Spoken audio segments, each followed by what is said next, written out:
Գյուրջան Կասկադ, հասանելի բնակարաններ 65 ամիս մարման ժամկետով։ Հետո մնացածի հետ կապված արդեն տեղեկություններ ունեք, ինչ տեղ ունեցավ, հայտարարության մասով ձեզ ասեմ, տեսեք։ Ուրեմն Միքայել Սրբազանի, երբ որ ինքը գալիս է դեպի քննչական կոմիտե, ճանապարհին լրագրողները հարց էին տվել, նաև որ ձեր տեխնացության հարցն է քննարկվում որպես վարչապետի տեխնացու եւ նման հարցեր էին հնչում։ Երբ որ մենք արդեն կան քննչական կոմիտե, արդեն համացանցում կար տեղեկություն, որ Էդմոն Մարիքյանը առաջարկել է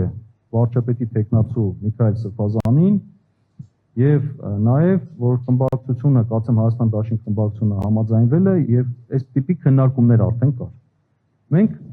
քննչական կոմիտեում կոնֆիդենցիալ զրույցի հնարավորություն ունենք մեր պաշտպանյալի հետ։ Դա բոլորը գիտեք։ Մենք 5 պաշտպաններով առանձին Միքայել Սրբազանի հետ առանձին քննարկել ենք մեր անելիքները։ Երբ որ մենք խոսում ենք դրա մասին, այդ մասին էլ խոսեցինք, որ այսպիսի հայտարարություններ կա Սրբազան։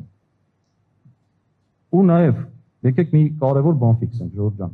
Մեր խնդիրը առաջնահերթ Միքայել Սրբազանի շահերն են, ամենաառաջին մեր շահերից էլ բարձր իր շահերն են։ Հիմա տեսեք, իրեն մեղադրում են, ասում են դուք ռազմական հեղաշրջման, այսինքն իշխանությունը զավթելու կոչերով եք հանդես եկել։ Սրբազանը ասում է, ես այդպիսի կոչեր չեմ արել, ինչ էլ ասել է դա քննադատություն է, դա հիմա դրա մասին մեր գործընկերները ավելի մանրամասն կասեն, եւ զուգահեռ process է գնում, որով ասում են ինքը վարչապետի տեխնացուն է մեր։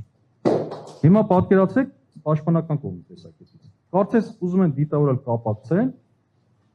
որ հիմնավորեն այս կոչերի տրամաբանական կապը։ Ավելին ասեմ, երբ որ ձեր այդ հարցազրույցի ժամանակ հենց այդ օրը եկեղեցու բակում,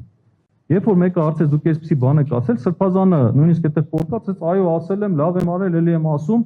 այդ հատվածը բերել են իրենք դատարան եւ փորձում են ապացուցել, որ ինքը կրկին նույն հանցագործությունը կատարել է որպես կալանքի միջնորդության հիմնավորում։ Այսինքն իրենք ամեն ինչ ֆիքսում են, որ մի բառ փոքեն եւ օգտագործեն Սրբազանի դեմ։